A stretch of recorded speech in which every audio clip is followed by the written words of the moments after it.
सर्वेभ्यो नमो नमः। मम नाम डॉक्टर लूनेश कुमार वर्मा, व्याख्याता, शासकीय उच्चतर माध्यमिक विद्यालय छछानपरी, जिला रायपुर मध्ये पदस्थोऽस्मि। अद्य वयं पठामः दशम्यां कक्षायां सप्तमः पाठः सुभाषितानि। प्यारे बच्चों, आप सभी जानते हो हमारा देश भारत ऋषि मुनि परंपरा से समृद्ध रहा है। ऋषि मुनि परंपरा कहने का तात्पर्य ज्ञान विज्ञान से संपन्न संस्कृति वाला हमारा देश रहा है। तो इन ऋषि मुनियों के द्वारा, विद्वानों के द्वारा, बुजुर्गों के द्वारा जो संचित ज्ञान है, उनके ज्ञान का जो निचोड़ है, ये ही सुंदर वचन कहे जाते हैं। और इन्हीं सुंदर वचनों को संस्कृत में सुभाषित कहा जाता है। आप सभी जानते हैं भारतीय संस्कृति संस्कृत पर आश्रित रहा है, इसीलिए कहा भी जाता है भारतस्य प्रतिष्ठे द्वे संस्कृतम संस्कृतिस्तथा। अर्थात भारत की प्रतिष्ठा में भारत की भाषा संस्कृत और यहाँ की संस्कृति का प्रमुख स्थान है। भारतीय संस्कृति में ऋषि मुनियों के द्वारा जो अध्ययन किया गया है, तप किया गया है, तप बल से जो ज्ञान प्राप्त किया गया है, और उन ज्ञान राशि का निचोड़ सुभाषित के रूप में संस्कृत साहित्य में उपलब्ध है। तो उन्हीं ज्ञान राशि में से कुछ सुभाषित श्लोकों का आज हम अध्ययन करने जा रहे हैं। आइए हम देखते हैं सप्तमः पाठः सुभाषितानि। सप्तमः पाठः सुभाषितानि। सर्वा विद्या पुरा प्रोक्ता संस्कृते हि महर्षिभिः, तद्विद्या निधये सेव्यं संस्कृतं कामधेनुवत्। वायुनां शोधकाः वृक्षाः रोगाणामपहारकाः, तस्मादरोपणमेतेषां रक्षणं च हितावहम्। त्वक्शाखापत्रमूलैश्च पुष्पफलरसादिभिः, प्रत्यङ्गैरूपकुर्वन्ति वृक्षाः सद्भिः समं सदा। केषाञ्चिदपि वस्तूनां गम्यते संगिणा गुणः, वैद्यनापितहन्त्रीणां हस्तेषु छुरिका यथा।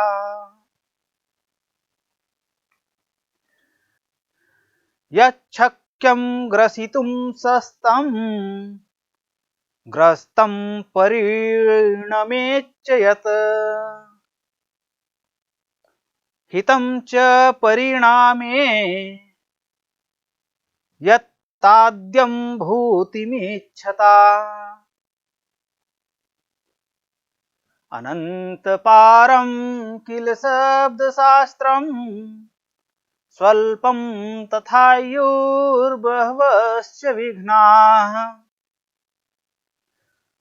सारन्ततो ग्राह्यं पास्य फल्गु हंसैर्यथा क्षीरमिवाम्बुमध्यात्। सहस्रहता नहि हता रिपवो भवन्ति, प्रज्ञाहतास्तु रिपवः सुहता भवन्ति। शस्त्रं निहन्ति पुरुषस्य शरीरमेकं, प्रज्ञाकुलं च विभवं च यशश्च हन्ति। दिनान्ते पिबेत दुग्धं निशान्ते च पिबेत् पयः भोजनान्ते पिबेत तक्रम् किं वैद्यस्य प्रयोजनम् आचार्यात् पादमादत्ते पादं शिष्यः स्वमेधया कालेन पादमादत्ते पादं स ब्रह्मचारिभिः नास्ति विद्या समं चक्षुः नास्ति सत्य समं तपः नास्ति राग समं दुःखं नास्ति त्याग समं सुखम।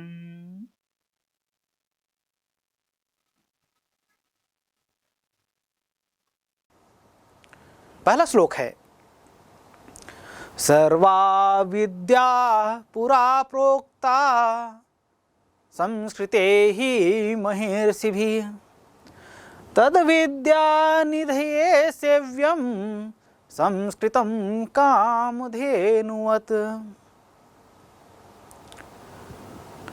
सर्वा अर्थात सभी प्रकार की, विद्या विद्याएं, पुरा पुरा का मतलब होता है पहले, प्रोक्ताः प्रधन उक्ताः इति प्रोक्ताः, संस्कृते संस्कृत में ही, यह अव्यय पद है, यह निश्चयवाचक अव्यय पद है। महर्षि भी है, महाधन ऋषि भी इति महर्षि भी है, यहाँ गुण स्वर संधि का प्रयोग हुआ है महर्षियों के द्वारा। तद विद्या निधेय, तद धन विद्या निधेय, उस विद्या रूपी निधि को सेव्यम सेवन करने के लिए अर्थात पाने के लिए, संस्कृतम अर्थात संस्कृत, कामधेनुवत उस विद्या रूपी निधि को प्राप्त करने के लिए संस्कृत जो है कैसा है, यह कामधेनु के समान है। कामधेनु का तात्पर्य क्या हुआ? काम का मतलब होता है इच्छा और धेनु का मतलब होता है गाय। कभी कभी परीक्षा में पूछा जा सकता है गौ इति पदस्य पर्याय पदम अस्मिन् श्लोके किम पदम प्रयुक्तम। उत्तर क्या होगा? तो गौ इति पदस्य पर्याय पदम अस्मिन् श्लोके प्रयुक्त पदम अस्ति धेनु। तो धेनु जो है गाय का पर्यायवाची, आप सभी जानते हैं। तो संस्कृत को कामधेनु कहा गया है। संस्कृत को कामधेनु क्यों कहा गया है, इसके विषय में हम चर्चा करेंगे। आइए पहले श्लोक के अर्थ को देखते हैं। सर्वा विद्याः पुरा प्रोक्ताः, सभी प्रकार की विद्याएं भारत के ऋषि मुनि महर्षियों के द्वारा पहले ही वेदों में, पुराणों में, रामायण में, महाभारत में, ये संस्कृत साहित्य जो है, इन संस्कृत साहित्य में जो विद्या निहित हैं, इन सभी की रचना विभिन्न ऋषियों, महर्षियों एवं विद्वानों के द्वारा किया गया है। तो उनके द्वारा जो साहित्य रचना किया गया है, उन रचनाओं में सभी प्रकार की जो विद्याएं जो हैं वो निहित हैं। इसलिए कहा गया सर्वा विद्याः पुरा प्रोक्ताः, अर्थात सभी प्रकार की विद्याएं, चाहे हम ज्ञान की बात करें या विज्ञान की बात करें, समाज की बात करें, राजनीति की बात करें, धर्म की बात करें, नीति की बात करें, चरित्र की बात करें, ये सभी विद्या, सभी प्रकार की विद्याएं पहले ही महर्षियों के द्वारा कह दिया गया है। किसमें कह दिया गया है? संस्कृत में कह दिया गया, अर्थात संस्कृत साहित्य जो है उसमें ये सभी विद्याएं निहित हैं, जिनको महर्षियों ने, चाहे हम महर्षि वाल्मीकि की बात करें, महर्षि वेदव्यास की बात करें, महर्षि पाणिनि की बात करें, या कालिदास, भास, अश्वघोष जैसे महाकवियों की बात करें, इनके द्वारा पहले ही सभी प्रकार की विद्याएं जो है कह दी गई हैं। वैदिक साहित्य जिसको कहा जाता है, वेद जो विश्व का सबसे प्राचीन साहित्य है, इसमें वो सभी विद्याएं निहित हैं। इसलिए कहा गया सर्वा विद्याः पुरा प्रोक्ताः, सभी प्रकार की विद्याएं जो है पहले ही कह दी गई हैं। संस्कृते संस्कृत में, महर्षि भी है, महर्षियों के द्वारा, ऋषि मुनि आदि के द्वारा। तद विद्या निधिये, उस विद्या रूपी निधि अर्थात उस विद्या रूपी संपत्ति को यदि हमको प्राप्त करना है तो उसके लिए हमको क्या करना पड़ेगा? उसके लिए हमको करना पड़ेगा सेव्यम संस्कृतम, संस्कृत की सेवा करनी होगी, अर्थात संस्कृत का अध्ययन करना होगा। क्यों अध्ययन करना होगा? क्योंकि वे सभी विद्याएं जो है संस्कृत साहित्य में निहित हैं, वेदों में निहित हैं, पुराणों में निहित हैं, रामायण में निहित है, महाभारत में निहित है।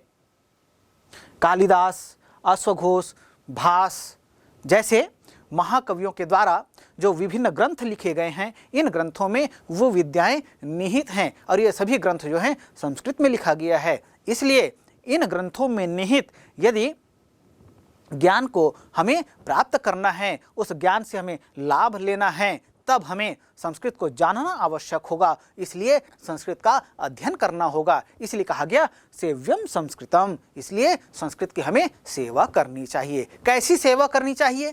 कामधेनुवत। तो संस्कृत क्या है? संस्कृत जो है कामधेनु के समान है।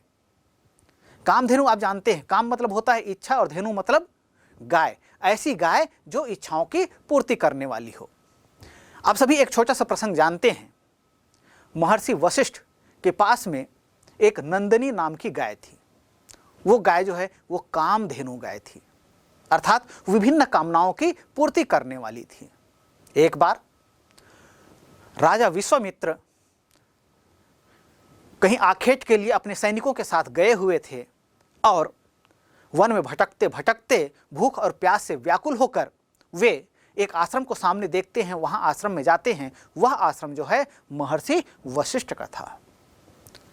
उस आश्रम में जाते हैं तो वशिष्ठ उनका स्वागत करते हैं और कहते हैं, राजन आप भूख प्यास से व्याकुल जान पड़ते हैं, आइए मैं आपकी और आपके सैनिकों की भूख प्यास को शांत करने का उचित प्रबंध करता हूँ। तो इन बातों को सुनकर विश्वामित्र जो है वशिष्ठ से कहते हैं, इस वन में रहने वाले मुनि, मेरी इतनी विशाल सेना है, आप मेरी एक की पिपासा को शांत कर दें, ये तो समझ में आता है, लेकिन इतनी विशाल सेना, इसके भूख और प्यास को आप कैसे शांत करेंगे? तो महर्षि कहते हैं, राजन आप निश्चिंत रहें, आप सभी विश्राम करें, आपके जल पान की व्यवस्था की जा रही है। और देखते ही देखते राजा विश्वामित्र और उसके समस्त सैनिक जो थे उन सब की भूख प्यास आदि को शांत कर दिया गया। मन वांछित पदार्थ वहाँ महर्षि वशिष्ठ के द्वारा राजन विश्वामित्र के लिए उपलब्ध कराया गया। विश्वामित्र के आश्चर्य का ठिकाना नहीं रहा कि ये सब ऐसा इस आश्रम में क्या हो गया, कैसे हो गया, इस आश्रम में ऐसा क्या है जिसके कारण से मन वांछित भोग्य पदार्थों की व्यवस्था महर्षि ने कर दिया। रहस्य जानना चाहते थे, उन्होंने महर्षि से पूछा। महर्षि ने बताया कि महर्षि राजन, मेरे पास नंदिनी नाम की एक कामधेनु है, उसकी कृपा से ही ये सब संभव हुआ। तो विश्वामित्र उस कामधेनु नंदिनी को प्राप्त करने का विभिन्न उपक्रम करते हैं, लेकिन उसको प्राप्त नहीं कर पाते हैं। और अंततः जब उन्हें यह कहा जाता है कि राजन पराक्रम से आप इसे नहीं प्राप्त कर सकते हैं, इसके लिए आपको तप करना पड़ेगा, इसके लिए आपको ऋषि बनना पड़ेगा, महर्षि बनना पड़ेगा, ब्रह्मर्षि बनना पड़ेगा, तप बल से ही ये संभव हो सकता है। ऐसा विश्वामित्र को जब पता चला तब वो फिर वैसा करने के लिए राजपाट छोड़कर फिर ऋषि बन जाते हैं, फिर महर्षि और ब्रह्मर्षि के पद को प्राप्त करते हैं। कहने का तात्पर्य यह है कि नंदिनी जो गाय थी वो साधारण गाय नहीं थी। वो कैसी थी? वो कामधेनु थी, कामनाओं की पूर्ति करने वाली थी। उससे जैसी कामना की जाए, जैसी इच्छा की जाए, जैसी आवश्यकता आपको हो, उसके अनुसार आप उनसे मांगेंगे, याचना करेंगे तो निश्चित रूप से वो आपकी समस्त कामनाओं को पूर्ति कर देती थी। ऐसी वो नंदिनी कामधेनु गाय थी। तो इसी प्रकार से संस्कृत भी उस नंदिनी कामधेनु के समान ही है। तो संस्कृत में जो निहित विद्या है, ज्ञान है, इसको यदि हमको प्राप्त करना है तो जैसे उस नंदिनी नाम की कामधेनु की सेवा महर्षि वशिष्ठ ने किया था, वैसी ही सेवा हमें संस्कृत की करनी होगी। तब निश्चित रूप से हमारे जितने मनोवांछित ज्ञान प्राप्ति की जो लालसा है वो सभी शांत हो सकती है। तो इसके लिए हमें क्या करना होगा कि संस्कृत की उस कामधेनु के समान सेवा करना होगा। क्यों? क्योंकि सर्वा विद्या पुरा प्रोक्ता, सभी प्रकार की विद्याएं पहले ही कह दी गई हैं। अर्थात संस्कृत साहित्य जो है इसमें सभी प्रकार की विद्याएं समाहित है, जिसको ऋषि मुनि महात्माओं के द्वारा जो वेद पुराण आदि जो ग्रंथ लिखे गए हैं इनमें वो समाहित है। तो वो निधि हमको कैसे प्राप्त होगा? वो निधि प्राप्त करने का साधन है, क्योंकि वे ग्रंथ जो हैं संस्कृत में लिखे गए हैं, इसलिए जब तक हम संस्कृत को नहीं जानेंगे तब तक उस निधि को प्राप्त नहीं कर पाएंगे। तो संस्कृत जो है निश्चित रूप से कामधेनु के समान है और उस संस्कृत में निहित ज्ञान राशि को प्राप्त करने के लिए हमें कामधेनु के समान इसकी सेवा करनी होगी। तो महर्षियों ने पूर्व काल से ही संस्कृत भाषा में समस्त विद्याओं की रचना कर दी है, किंतु उन विद्या रूपी खजानों को पाने के लिए कामधेनु के समान संस्कृत भाषा की सेवा आवश्यक है। इसलिए जैसे आप सभी अध्ययन कर ही रहे हैं, तो ऐसे ही आपको संस्कृत का अध्ययन करना है और संस्कृत जब सरल संस्कृत की ओर से हम धीरे धीरे करके आगे बढ़ेंगे और हमारा लगन होगा, तब संस्कृत साहित्य में निहित जो ज्ञान राशि है उसको हम सब भी प्राप्त कर सकते हैं। आइए आगे बढ़ते हैं। अगला श्लोक है, वायुनाम शोधकाः वृक्षाः रोगाणाम उपहारकाः तस्मात् रोपणमेतेषां रक्षणं च हितावहम्। वायुनाम, वायु के, शोधकाः, शोधक या शुद्ध करने वाले। शोधक शब्द है, प्रथम विभक्ति बहुवचन का यह रूप है, तो इसका तात्पर्य होता है शोधक माने शुद्ध करने वाले। वृक्षाः, वृक्ष शब्द है, प्रथम विभक्ति बहुवचन का यह रूप है, तो इसका तात्पर्य होता है वृक्ष, वृक्ष अर्थात पेड़ या पादप। रोगाणाम अपहारकाः, देखिए दो शब्दों से मिलकर बना हुआ है, रोगाणाम धन अपहारकाः। रोगाणाम मतलब रोगों को, अपहारकाः अप उपसर्ग है, हरि धातु है, इस तरह शब्द बनता है अपहारकाः। रोगों को, रोगाणाम मतलब रोगों को, अपहारकाः दूर भगाने में, माने अपहारकाः दूर भगाते हैं। कौन भगाते हैं? वृक्षाः, वृक्ष जो हैं क्या करते हैं? वायु नाम शोधकाः, वायु को शुद्ध करते हैं। रोगाणाम अपहारकाः, और जब वायु शुद्ध होगा, दूषित वायु होता है, तब वहाँ विभिन्न प्रकार के रोग होते हैं। तो वृक्ष क्या करते हैं? वायु को शुद्ध करते हैं और वायु शुद्ध होने से विभिन्न प्रकार के रोग दूर होते हैं। इस तरह से वृक्ष क्या हो जाते हैं? रोगाणाम अपहारकाः, रोगों को दूर भगाने में सहायक सिद्ध होते हैं। तस्मात्, तस्मात् का मतलब होता है इस कारण। तस्मात् शब्द कैसे बनता है? तद मूल शब्द है, तद का मतलब होता है वह, और यहाँ पंचमी विभक्ति एक वचन का यह रूप है, तो तस्मात्, तो इस कारण से या इसलिए। रोपण में तेषाम, रोपणम धन एतेषाम इति रोपण में तेषाम, व्यंजन संधि का प्रयोग हुआ यहाँ। तो रोपण, रोपण करना चाहिए किसका? एतेषाम, इनका, किनका? वृक्षों का। रक्षणम च, और केवल देखिए जब हम वृक्षों की बात करते हैं, वृक्षों के रोपण की बात करते हैं, वृक्षारोपण की बात, तो लोग कहते हैं, लेकिन वृक्षारोपण करना या पादपों का रोपण करना पर्याप्त नहीं है।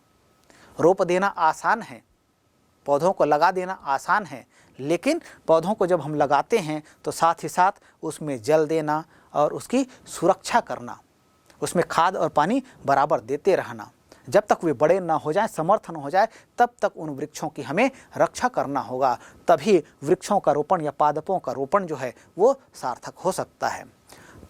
इसलिए कहा गया तस्मात् रोपण में तेषाम, इसलिए वृक्षों का रोपण और रक्षणम च, और उसका रक्षण करना यह आवश्यक है। क्यों आवश्यक है? हितावहम, क्योंकि वृक्षों को हम रोपेंगे और उसकी रक्षा करेंगे तो वृक्ष बड़े होंगे। आप सभी जानते हैं वृक्षों की विशेषताएं होती हैं।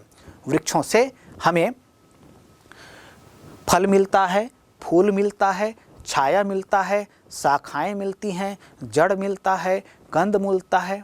तो तरह तरह की चीज़ें हमें वृक्षों से प्राप्त होती है। कुछ मिले ना मिले, हमें वृक्षों से छाया तो मिलती है, हमारा जो प्रदूषण है वो दूर तो होता है, अर्थात हमारा वातावरण जो है प्रदूषण मुक्त होता है। तो इसलिए इन वृक्षों का रोपण करना हम सब के लिए हितकारी है, लाभकारी है। कहा गया वायुनाम शोधकाः वृक्षाः, वृक्ष हैं, वृक्ष क्या है? वायु नाम शोधका, वायु को शुद्ध करते हैं। वृक्षाः रोपाणाम अपहारकाः, वृक्ष रोगों को दूर भगाने में सहायक होते हैं। तस्मात्, इस कारण से रोपण एतेषाम, रोपणम एतेषाम, इनका रोपण, रक्षणम च, इनका रोपण करना और रक्षा करना, हितावहम, यह न केवल हमारे लिए अपितु समस्त प्राणियों के लिए, समस्त जगत के लिए यह हितकारी है, यह कल्याणकारी है। प्यारे बच्चों, यहाँ वृक्षाः यह शब्द आया है। कभी कभी आपको पूछा जा सकता है कि पादपाः इति पदस्य पर्याय पदम अस्मिन् श्लोके किम पदम प्रयुक्तम। उत्तर क्या होगा? पादप कहते हैं वृक्ष को, तो पादपाः इति पदस्य पर्याय पदम अस्मिन् श्लोके प्रयुक्त पदम अस्ति वृक्षाः। ऐसे ही हितम, हित कह रहे हैं, हितम इति पदस्य विलोम पदम किम, तो हितम इति कल्याण, और उसका विलोम क्या होगा? हितम अहितम। तो इस तरह से आप विलोम या पर्याय से संबंधित जो प्रश्न पूछे जाएंगे या विभिन्न पदों की पहचान करने के लिए कहा जाएगा तो ये हम कर सकते हैं। जैसे वायु नाम कहा गया, तो वायु मूल शब्द है, षष्ठी विभक्ति बहुवचन का यह रूप है। तो वृक्ष वायु को शुद्ध करते हैं और रोगों को दूर भगाने में सहायक होते हैं। इसलिए वृक्षों का रोपण और रक्षण प्राणी मात्र के लिए हितकारी है, संपूर्ण जगत के लिए कल्याणकारी है।